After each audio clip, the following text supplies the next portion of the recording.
Waste, Bharat is the best. जब हम ये चीज़ सुनते हैं अपने या अपनों के मुंह से, तो हमें और हमारे सभी देशवासियों को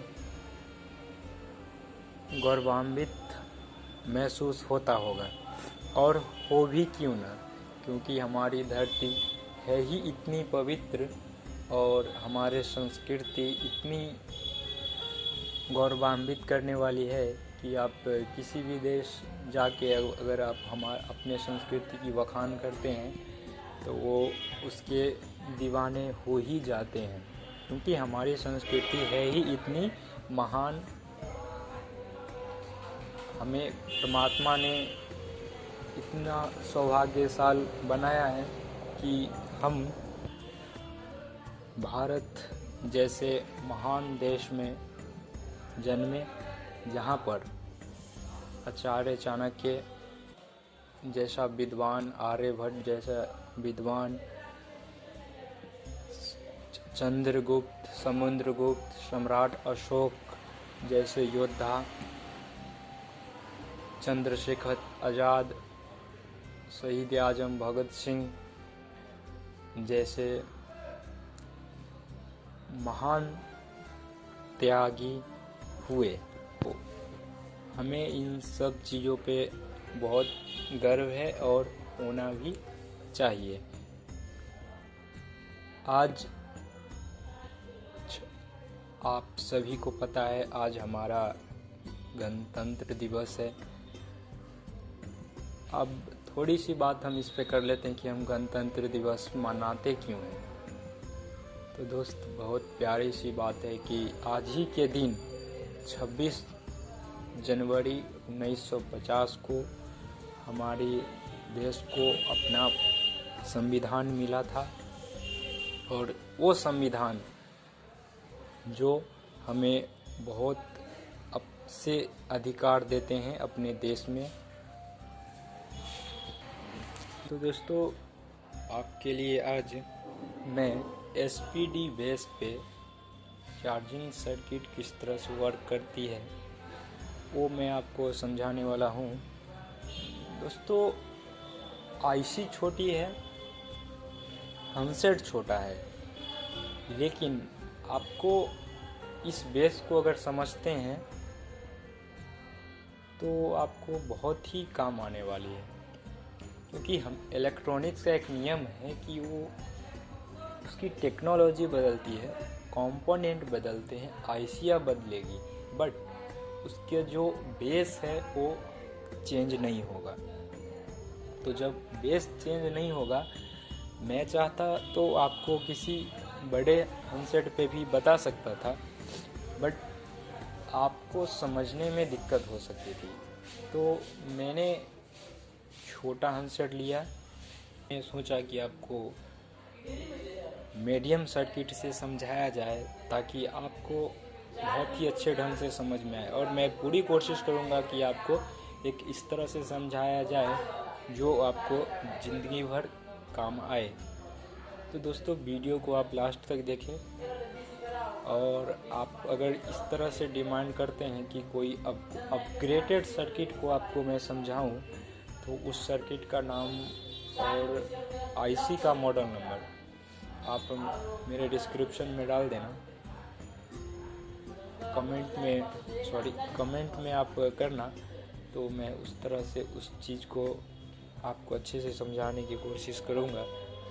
तो दोस्तों, चलिए हम अपने फॉल्ट की ओर चलते हैं, और जाते जाते अपने देश के प्रति हम जितना सच्चा रहे, जितने हो सके उतना रहे। लास्ट में जय हिंद। तो चलिए इस फॉल्ट को देख लेते हैं। तो दोस्तों, मैं आपको बता रहा हूँ कि ये है सैमसंग का B310, जो कि कस्टमर का कहना है कि इसमें फ़ोन चालू तो होता है, लेकिन जब हम इसमें चार्जिंग को प्लग इन करते हैं, तो जैसे मैं इसमें चार्जिंग प्लग करता हूँ तो इसमें किसी भी तरह का शो नहीं हो रहा है। जैसे मैंने इधर चार्जिंग प्लग कर रहा हूँ अभी, देखिए इस तरह से, तो इस पर इंडिकेशन नहीं किया। तो ये प्रॉब्लम तो भले छोटा है, आपको देखने में छोटा लग रहा है प्रॉब्लम, बट जिस बेस पे समझा रहा हूँ वो आपको बाद में बहुत काम आएगा। तो वीडियो को लास्ट तक देख लेते हैं। तो ये प्रॉब्लम है, तो हम इसको पहले खोल लेते हैं और मैं आपको कैसे समझाने वाला हूँ वो आपको यहाँ थोड़ा बताने वाला हूँ कि आपको किस तरह से। तो मैं इस प्रॉब्लम को सॉल्व करने के लिए एक डायग्राम तैयार किया हूँ। तो उस डायग्राम को पहले मैं आपको दिखा देता हूँ कि किस तरह से चीज़ें हैं, अच्छी काम करती है, ये सारी चीज़ किस तरह से वर्क करता है। तो ये तो हो गया डायग्राम। पहले हम इसकी फॉल्ट की ओर चलते हैं कि, और ये तो डायग्राम की हम बाद में बात करेंगे, अब हम फॉल्ट की ओर चलते हैं। तो सबसे पहले मैं इसको इधर से निकाल लेता हूँ। इधर से मैंने निकाल लिया। देखिए प्लग इन भी हुआ तो भी शो नहीं किया और आउट भी हुआ तो भी शो नहीं किया। तो दोस्तों जो भी होगा मैं कैमरे के थ्रू ही ये बताऊंगा, क्योंकि जो मेरा माइक्रोस्कोप है उसमें कैमरा ऑप्शन तो है बट कैमरा नहीं है। जल्दी आप लोग का सपोर्ट रहेगा तो मैं वो भी करने की कोशिश करूँगा। तो ये फ़ोन से वीडियो बन रही है तो कुछ चीज़ें हो सकती है कि आपको उतना जूमिंग न मिले, तो उसके लिए मैं आपसे माफ़ी चाहूँगा। तो चलिए मैं वीडियो को आगे कंटिन्यू करते हैं। तो आप इस तरह से देख सकते हैं कि इधर सब ओके है, डिवाइस बिल्कुल ओके है। तो मैं इसको खोल लेता हूँ पहले।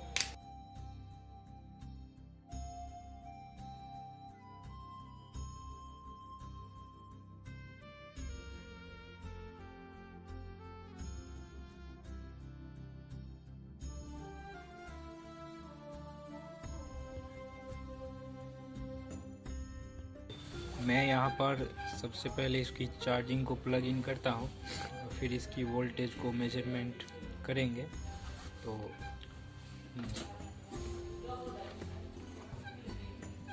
इसको इधर प्लग इन कर लेता हूँ।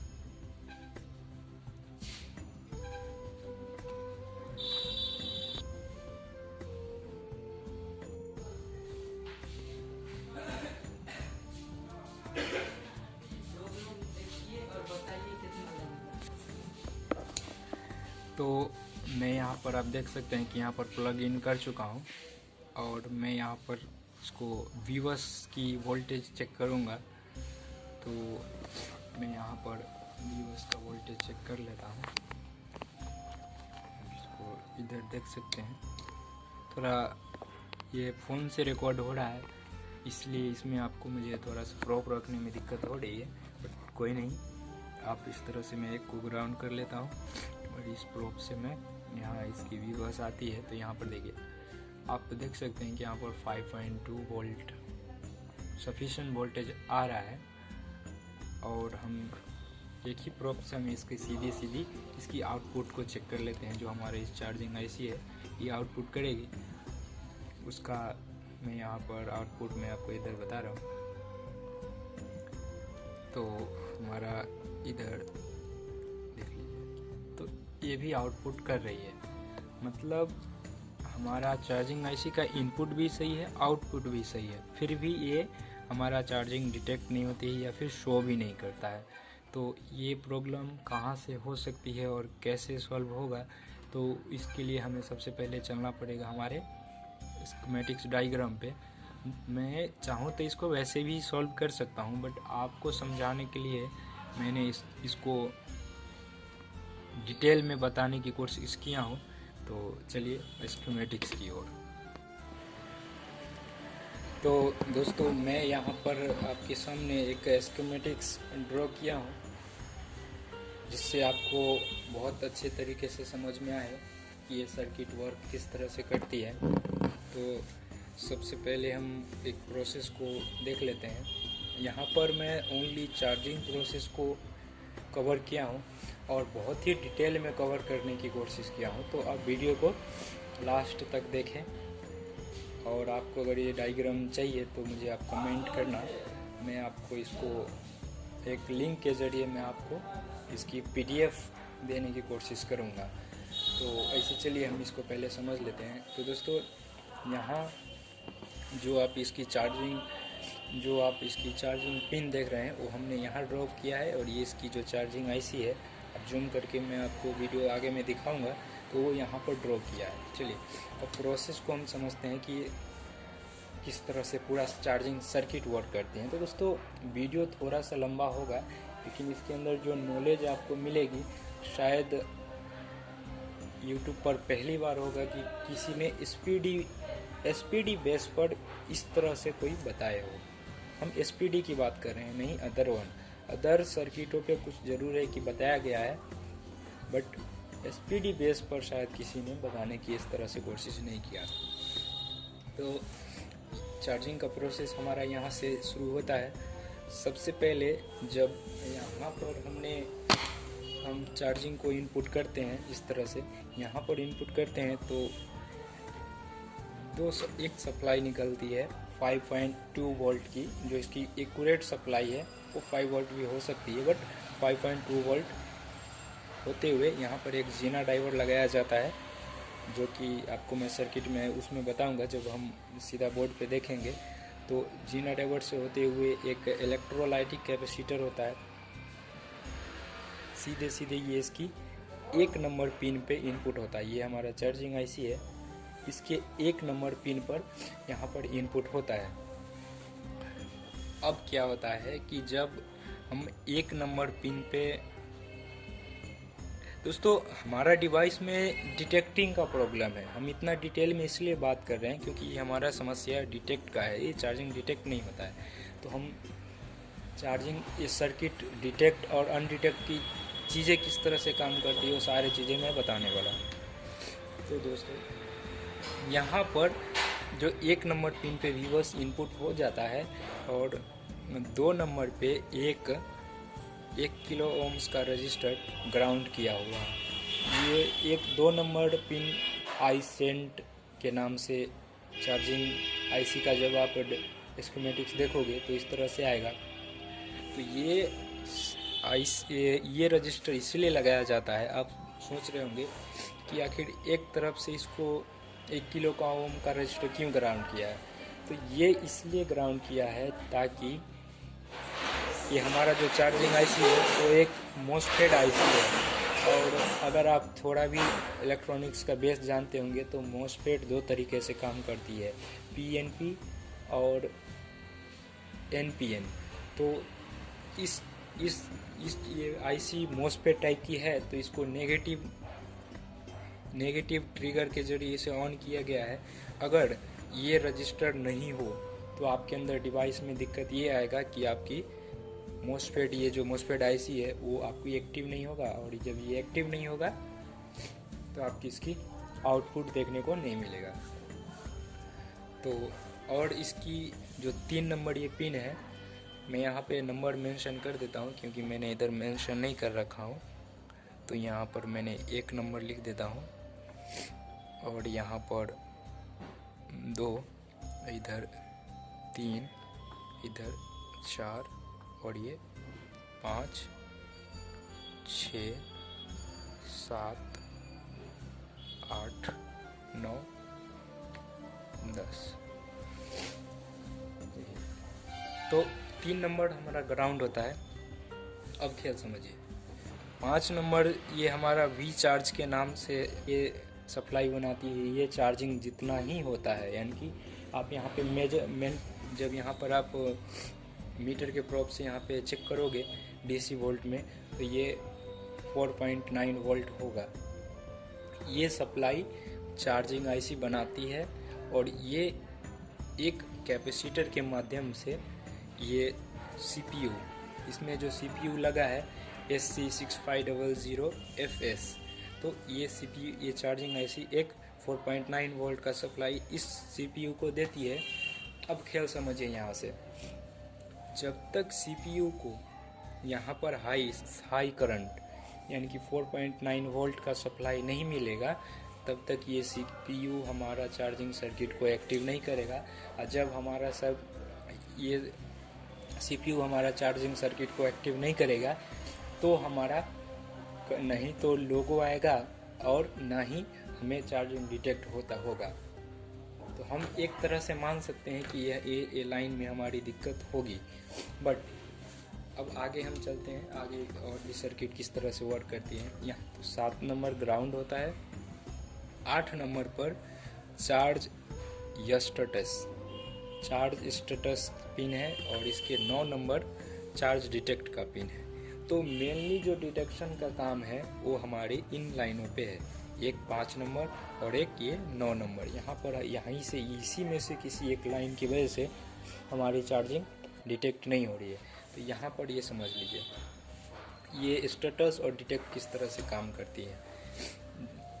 ये 9 नंबर, अब हम बताते हैं आपको, जब हमारा चार्जिंग नहीं लगा होगा डिवाइस में,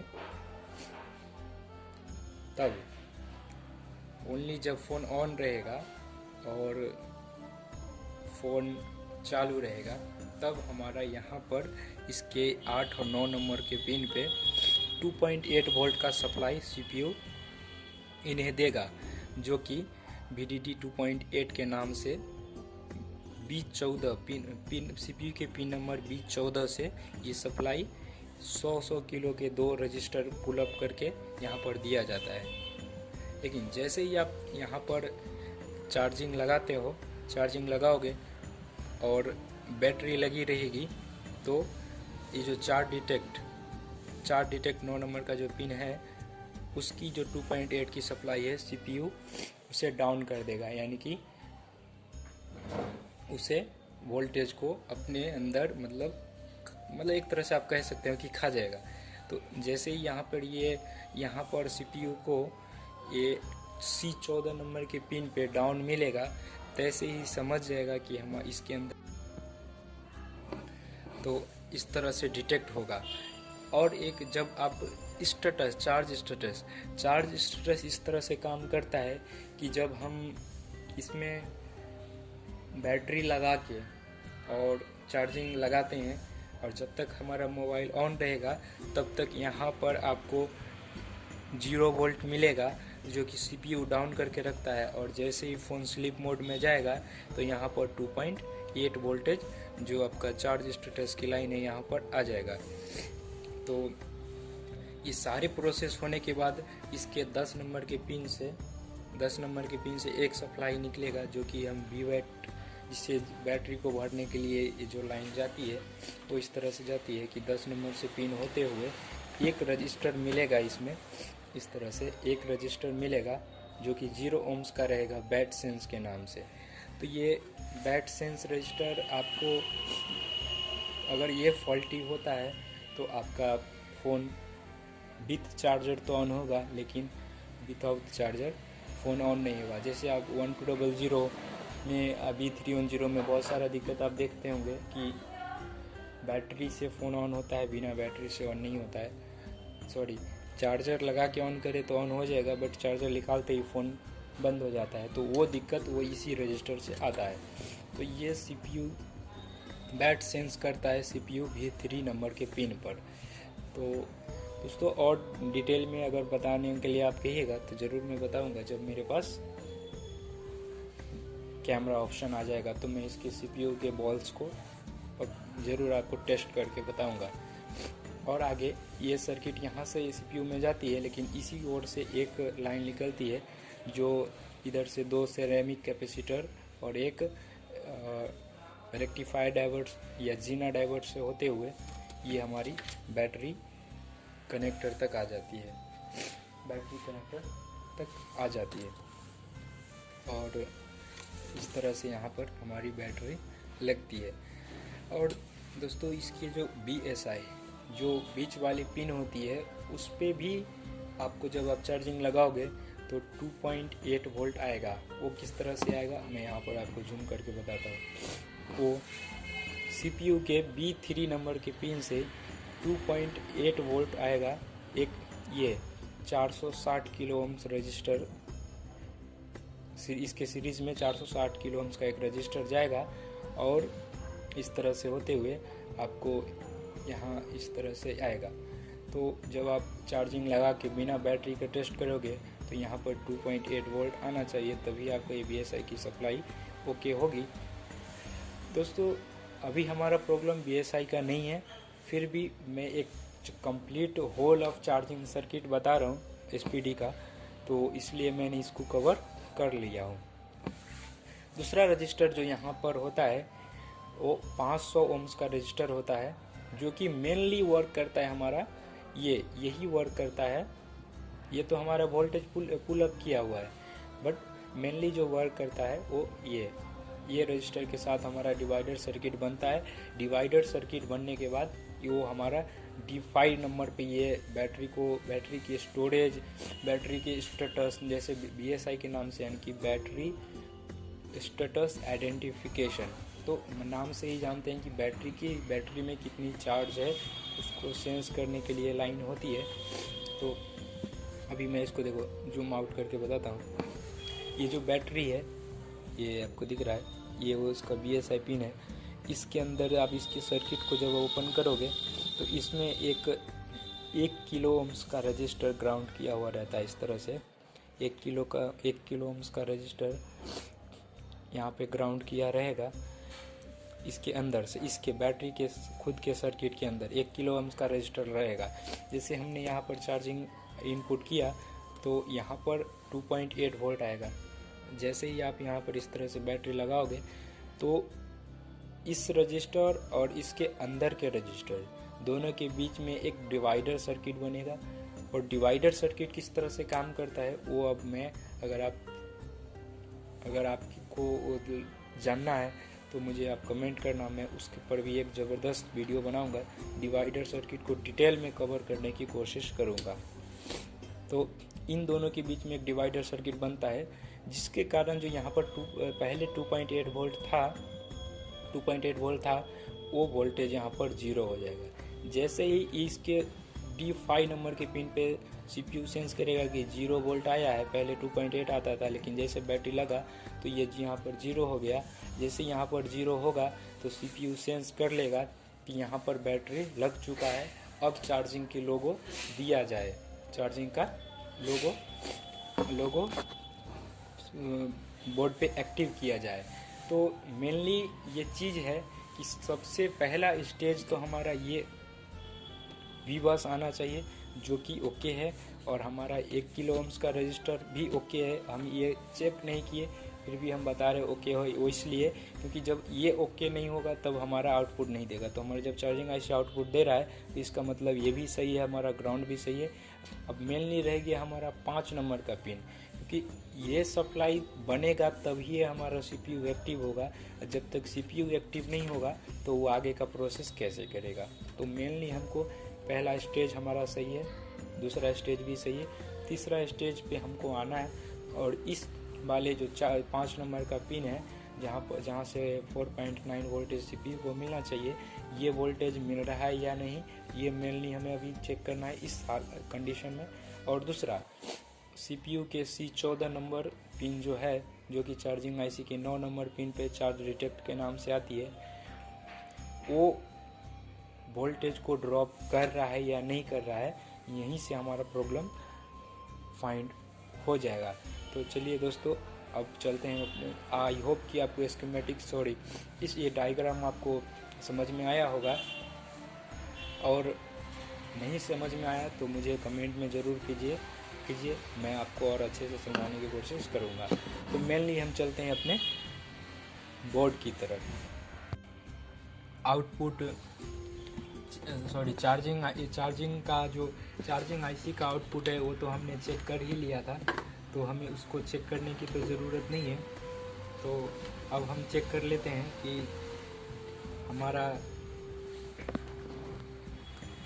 अब हम इसको चेक करेंगे कि ये जो हमारा V चार्ज 4.8 वोल्ट का जो सप्लाई बनाना चाहिए हमारा चार्जिंग IC, वो बना रहा है क्या नहीं। जब तक ये सप्लाई नहीं बनेगा तब तक हमारा CPU चार्जिंग को डिटेक्ट नहीं करेगा, और ये सप्लाई नहीं आएगा तो ये जो मैं आपको एक सेकेंड में आपको जूम आउट करके बता रहा हूँ। जब यहाँ पर वोल्टेज यहाँ पे वोल्टेज नहीं मिलेगा तो CPU इसको डिटेक्ट नहीं करेगा, और जब ये डिटेक्ट नहीं होगा तो ये यहाँ पर ये 2.8 वोल्ट ड्रॉप नहीं करेगा। जब ये वोल्टेज ड्रॉप नहीं करेगा तो हमारा सर्किट, ये जो हमारा जो सर्किट है वो काम नहीं करेगा। तो मेनली चलिए हम यहाँ पर आ जाते हैं अपने सर्किट पर, और इधर हम देखते हैं कि क्या प्रोसेस है।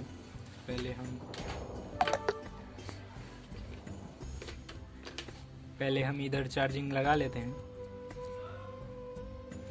इधर हमने चार्जिंग लगा लिया है, और ये जैसे यहाँ पर देख सकते हैं, यहाँ पर जो डॉट है तो यहाँ से हमारा 1 नंबर शुरू होता है, ये होगा 1 नंबर। और मैं आपको इधर से दिखाने की कोशिश करूँगा कि देखिए ये 1 नंबर हुआ, ये 2 नंबर, 3 नंबर, 4 नंबर, 5 नंबर, 6, 7, 8, 9, ये 10। तो मेनली हमको यहाँ पर 1 नंबर पे हमको तो इनपुट मिल ही रहा है, तभी आउटपुट बन रहा है। और 2 नंबर का हमारा रजिस्टर, ये जो रजिस्टर है ये 2 नंबर का रजिस्टर है, 1 किलो ओम्स का रजिस्टर है। और ये जो रजिस्टर है 3.3 किलो ओम्स का रजिस्टर है। तो ये दोनों भी हमारा सही है, तभी ये चार्जिंग IC आउटपुट दे रहा है। और दूसरा जो बनता है वो जो मैंने वी चार्ज का जो मैंने कैपेसिटर कि हमारा या तो चार्जिंग IC शॉर्ट है, या फिर CPU शॉर्ट है, या फिर हमारा कैप शॉर्ट है। तो इस लाइन में एक ही कंपोनेंट है, वो है कैप। उसके बाद 2 IC हैं, एक ये चार्जिंग IC हो गया, दूसरा अपना CPU जो इसका इनपुट है। तो मैं यहाँ पर मीटर को इस तरह से बंद कर देता हूँ, और मैं इसको चीज़ इस तरह से है कि सबसे पहले मैं इसके कैप को रिप्लेस करके देखूँगा, क्योंकि 100% इस तरह से आए तो ये 90% में ये इसका कैप का ही दिक्कत होगा। तो चलिए मैं इधर पेस्ट डाल देता हूँ। पेस्ट डालने के बाद मैं इस तरह से इसको मैं रिप्लेस करूँगा। तो यहाँ पर हमने इस तरह से चीज़ को किया इस तरफ से। चलिए वो मैंने उसको बोर्ड को साइड कर दिया और इस तरह से इसको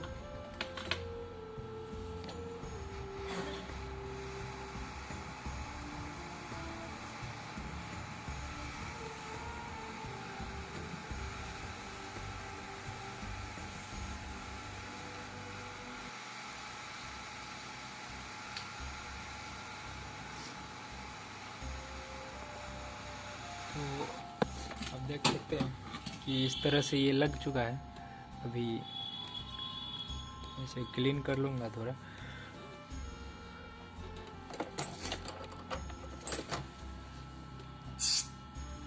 इस तरह से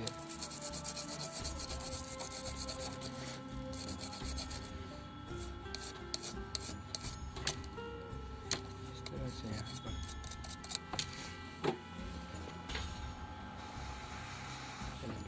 तो फाइनली हमारा इधर ये रिप्लेस हो चुका है। और एक बार हम चेक कर लेते हैं कि कहीं किसी तरह का शॉर्टिंग तो नहीं आई है। तो एक बार इस तरह से रॉक को मैंने इधर रखा हूँ, तो यहाँ पर कोई ये वो वेल वर्क कर रहा है। चलिए इधर तो अब हमारा हम इसको देख लेते हैं कि हमने जो रिप्लेस किया वो सक्सेसफुल रहा या नहीं, और हमारा जो डिटेक्टिंग का इशू था वो अभी डिटेक्ट होता है या नहीं। तो चलिए डिस्प्ले, ये इसका मिडिल बोर्ड है ये इस तरह से। तो मैं इसको इसमें रख लेता हूँ ताकि बैटरी लगाने में हमें आसानी हो। तो इस तरह से मैंने इसको